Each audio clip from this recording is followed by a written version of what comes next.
वादी कश्मीर में मौसम बहार आते ही सयाहों का रुख जो है वो वादी की ओर बढ़ जाता है। और अगर इस हवाले से बात करें, श्रीनगर में ट्रैफिक की हलचल भी बढ़ जाती है। खासकर इस रोड पे, इस बेल्ट पे जहाँ पे हम अभी मौजूद हैं, बुलवार्ड के नाम से जाना जाता है। इस रोड पे काफ़ी सारी मुगल गार्डन्स हैं और ख़ासकर जो वजह रहता है, जो टूरिस्ट का फुटफॉल बढ़ जाता है, टूलिप गार्डन इस पर खासकर जो बड़ी वजह रहती है। अगर बात करें टूलिप गार्डन का, तो इस साल का रिकॉर्ड ब्रेक ऑलरेडी हो चुका है, जिसमें तकरीबन 5 लाख सयाहों का रुख ऑलरेडी पिछले 15 दिनों में टूलिप गार्डन की ओर हुआ है। और कैसे टैकल करेंगे, कैसे मैनेज हो रहा है ये ट्रैफिक इस रोड पे, इस हवाले से हमारे साथ मौजूद है डीएसपी ट्रैफिक महबूबुल हक। इनसे बात करेंगे, इनसे ये जानने की कोशिश करेंगे कि क्या कुछ एडवाइजरी रहेगी लोगों के लिए, क्या कुछ और मैनेज करने की ज़रूरत है, ताकि जो ट्रैफिक की मूवमेंट जो है वो आसान हो जाए लोगों के लिए भी और टूरिस्ट्स के लिए भी। स्वागत है आपका कश्मीर लाइफ में सर। शुक्रिया शुक्रिया। ये जानना चाहेंगे महबूब साहब कि क्या कुछ ऑलरेडी जो एडवाइजरी है या क्या कुछ आप मैनेज कर रहे हैं इस वक्त, खासकर इस रोड पे जो बुलवार्ड रोड है, डलगेट से लेकर टूलिप गार्डन तक काफ़ी ज़्यादा फुल पैक्ड रहता है ज़्यादातर, खासकर सैटरडे संडेज़ को, तो कैसे मैनेज करते हैं आप? देखिए, अभी जो टूलिप गार्डन का इनॉग्रेशन हो गया, विद इन 15 डेज जो लास्ट ईयर का काउंट था जो टूलिप गार्डन विजिट करने आए थे वो ब्रीच हो गया। इस मतलब ही यही है कि काफ़ी सारा वॉल्यूम आया है यहाँ पे ट्रैफिक का, गाड़ियों का, लोगों का। एक दिन में तो 80,000 लोग भी अंदर गए, तो ऑब्वियसली ये समझने वाली बात है कि ट्रैफिक कितना आया होगा। तो हम मैनेज करते हैं यहाँ पर, हमारे जो स्टाफ है, हमारे जो पुलिस पर्सनल है वो लगे रहते हैं सुबह से शाम तक और ट्रैफिक हम मैनेज करते हैं। बस इसमें एक चीज़, जब छुट्टी का दिन होता है उस दिन लोकल्स भी आते हैं, टूरिस्ट भी आते हैं और हर कोई चाहता है कि मैं कहीं घूमने जाऊँ, टूलिप गार्डन आऊँ। तो उस दिन हम छुट्टी के दिन हमारा जो एडवाइजरी है, ट्रैफिक एडवाइजरी जो हमने ऑलरेडी इशू की हुई है, उस दिन हम डाइवर्ट करते हैं ट्रैफिक। ये डाइवर्शन हमारा निशात में लगता है और वहाँ डक पार्क, शालीमार, वो जो फोर शोर रोड है वहाँ पर जो ब्रिज है शालीमार भी वहाँ पर लगता है। तो वहाँ वाला ट्रैफिक वो वया हजरत बल निकालते हैं हम। तो जो यहाँ से डलगेट से आता है तो वो यहाँ स्ट्रेट आ जाता है। काफ़ी सारा वॉल्यूम आ रहा है, काफ़ी दिनों से यहाँ पर हम हैं और हम मैनेज कर लेते हैं इसको। टूरिस्ट्स के साथ साथ अगर देखें तो वीकेंड्स पे जो है वो लोकल्स भी यहाँ का रुख ज़्यादा करते हैं। सैटरडे संडे, खासकर पिछले सैटरडे संडे भी हमने देखा बहुत ज़्यादा जो था वो फुल पैक था। तो क्या कुछ एडवाइजरी रहेगी लोगों के लिए, पहले आपका वो मैसेज लोगों तक पहुँचाएंगे? ये पहले भी हम रिक्वेस्ट किया है लोगों से, जब भी छुट्टी का दिन होगा या संडे होगी तो यहाँ पर लोगों का आना जाना ज़्यादा रहता है, जिस वजह से ट्रैफिक जो गाड़ियाँ आती हैं वो भी बहुत ज़्यादा आ जाती हैं। उसमें पहले ही जो एडवाइजरी जारी हुई है वो उसको फॉलो करें। डाइवर्शन होगा तो फॉलो करें उस डाइवर्शन को, अपने जो भी उनका ट्रैवल है उसी तरह से वो मैनेज करें, ताकि अगर जाना हो कहीं तो जल्दी निकले। डाइवर्शन का एहतराम करें, हाँ, मजबूर ना करें कि अगेंस्ट जो ट्रैफिक जाए, जिसकी वजह से अगर कोई एक गाड़ी जाती है अगेंस्ट डाइवर्शन तो सारा ट्रैफिक रुक जाता है उससे। तो हमारी लोगों से यही रिक्वेस्ट है, अगर डाइवर्शन लगा है तो उसका एहतराम करें। डाइवर्शन को अगर जिस रोड से निकलना है उस रोड से निकले, डाइवर्शन को के अगेंस्ट ना जाएं, ट्रैफिक फ्लो के अगेंस्ट ना जाएं जब भी डाइवर्शन लगा हो।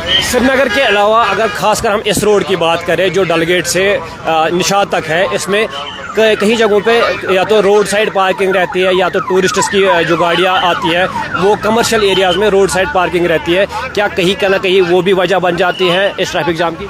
एग्जैक्टली, ये not only on this road, जो भी सड़क है, चाहे सिटी सेंटर की सड़क है, अपने लाल चौक की सड़क है, जहांगीर चौक हो या कोई और रोड हो, जहाँ पर भी रॉन्ग पार्किंग लगती है वो एक मेजर वजह है ट्रैफिक जाम का, ट्रैफिक स्लो मूवमेंट का। हम बार बार रिक्वेस्ट करते आए हैं कि रॉन्ग पार्किंग ना करें। आप पार्किंग जहाँ पर भी अवेलेबल है वहाँ पर गाड़ी खड़ी करके फिर आप अगर शॉपिंग करनी है शॉपिंग करने जाइए, या कहीं और जाना हो उसके बाद जाइए। अगर आपको 10-15 कदम पार्किंग से चलना भी पड़े तो उसमें कोई दिक्कत नहीं है। आप पार्किंग में गाड़ी रखिए, उसके बाद जाइए, आराम से जाइए, विदाउट टेंशन जाइए। अदरवाइज हमारी क्रेन क्रेन्स जो चलती है श्रीनगर में, टोइंग वैन चलती है, वो गाड़ी आपकी लिफ्ट करेंगे, फिर आपका वक्त भी ज़ाया होता है, आपको मॉनिटरी लॉस भी होता है कि चालान्स होते हैं। बेटर है आप पार्किंग में गाड़ी रखिए, अगर थोड़ा चलना भी पड़े वो चलिए, आप पैदल चलिए, सेहत भी ठीक रहेगी आपकी, तो बेटर है रॉन्ग पार्किंग ना करें।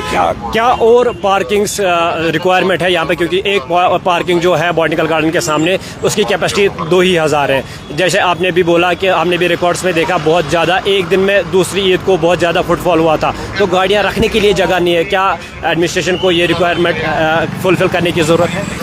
देखिए यहाँ पर जो बॉटनिकल गार्डन की पार्किंग है, इसके अलावा एक और पार्किंग हमने यहाँ पर जो एसएमसी मैनेज कर रहा है, ये अपने कराल संगरी जो है उसके अंदर एक पार्किंग है कारपोरा के पास। तो लोगों से हम यहाँ भी रिक्वेस्ट करते हैं, अगर ये पार्किंग फुल होती है हम उनको आगे भेजते हैं, वहाँ पर काफ़ी सारी जगह है पार्किंग के लिए, लोग वहाँ भी पार्क कर सकते हैं गाड़ियाँ, वो एसएमसी मैनेज कर रहा है वहाँ पे, तो हम मैनेज कर लेते हैं। अब अगर ज़्यादा फ्लो हो तो हम लोगों से रिक्वेस्ट करते हैं कि वो आगे जाके निशात में पार्क करें और उसके बाद यहाँ आके ट्यूलिप का मज़ा लें। हम ऐसी जैसे हम सर्वे कर रहे थे इससे पहले कि आपसे बात करें, तो हम यहाँ बॉटनिकल गार्डन से ट्यूलिप गार्डन का जो फासला है उस एंट्री में ज़्यादातर या वीआईपीज़ या जिनका पास होता है वही जा सकते हैं। टूरिस्ट्स ने कहा कि थोड़ा बहुत मुश्किलात होती है, या जो व्हील चेयर्स पे लेके जाना पड़ता है उनको चार्ज वो पे करना पड़ता है वो व्हील चेयर के लिए। ऐसी बात नहीं है, ऐसी बात नहीं है। बेसिकली पार्किंग ये है, यहाँ पर बॉटनिकल गार्डन के सामने पार्किंग, आगे कोई पार्किंग है नहीं, तो अगर हम सब गाड़ियां आगे छोड़े गेट की तरफ तो ये सारा सिस्टम ही बेकार हो बैठ जाएगा। वहाँ पर मुड़ने की जगह नहीं है, पार्किंग ये है, यहाँ से पैदल जाते हैं लोग, हम कोई गाड़ी अंदर नहीं छोड़ते हैं, जिससे अगर गाड़ियां अंदर छोड़ देंगे हम, यहाँ लोगों का पैदल मूवमेंट काफ़ी है, तो वो प्रॉब्लम कर सकता है, कोई किसी को एक्सीडेंट हो सकता है, कोई ज़ख्मी हो सकता है अगर गाड़ियाँ वहाँ से जाए। अगर अब कोई पेशेंट हो या कोई ऐसा हैंडीकैप्ड हो जिसको ट्यूलिप गार्डन जाना हो, यहाँ पर व्हील चेयर्स भी लगी हुई है, और इवन हम उस गाड़ी को जिसमें कोई ऐसा शख्स हो जो हैंडीकैप्ड हो, हम उसको अलाउ करते हैं आगे तक। ऐसी कोई बात नहीं है कि किसी खास वजह से हमने ये रोक कर रखा है। बेसिकली पार्किंग यहाँ पर है, आगे कोई पार्किंग नहीं है, दैट्स वाई यहाँ पर भी डीबोर्ड होके आगे जाना पड़ता है। आपने कहा कि जो अगर किसी उज़्र में है जो हैंडीकैप्ड है उसको गाड़ी को आप आगे जाने देते हैं, तो फिर वहाँ पे व्हील चेयर्स का क्या यूज़ है? वो पैसे ले लेते हैं वो टूरिस्ट से आगे तक उनको पहुँचाने में, ये गेट से वो गेट तक। मैं अपनी बात कर रहा हूँ, अगर हमारे पास कोई अप्रोच करता है, कोई हैंडीकैप्ड कोई होगा अप्रोच करता है, तो वी अलाउ। ठीक है, और हमारे साथ बात करने के लिए बेहद धन्यवाद महबूब साहब। थैंक यू जनाब। ये डीएसपी ट्रैफिक हमारे साथ बात कर रहे थे, महबूबुल हक बात कर रहे थे इस हवाले से कि बुलवार्ड रोड पे काफ़ी शिकायतें आ रही थी कबल दिनों से, खासकर जब से ट्यूलिप गार्डन ओपन हुआ है, कि बहुत ज़्यादा फुल पैक रहता है बुलवार्ड रोड, क्योंकि इस पे बहुत सारे मुगल गार्डन्स हैं, खासकर ट्यूलिप गार्डन जिसमें फुटफॉल इस साल ऑलरेडी रिकॉर्ड ब्रेक हो चुका है। पिछले 15 दिन में 5 लाख टूरिस्ट्स का रुख ऑलरेडी ट्यूलिप गार्डन की ओर हुआ है। इस हवाले से पूरी रोशनी डाली, ये भी कहा कि क्या कुछ इकदाम लोगों को उठाने चाहिए, क्या कुछ एडवाइजरी उनके लिए भी है, और पार्किंग्स की रद्द अमल में लाने की भी ज़रूरत है। आप देखते रहे कश्मीर लाइव, इफ्तिज़ा फयाज़ खान के साथ मैं मंजूर अहमद।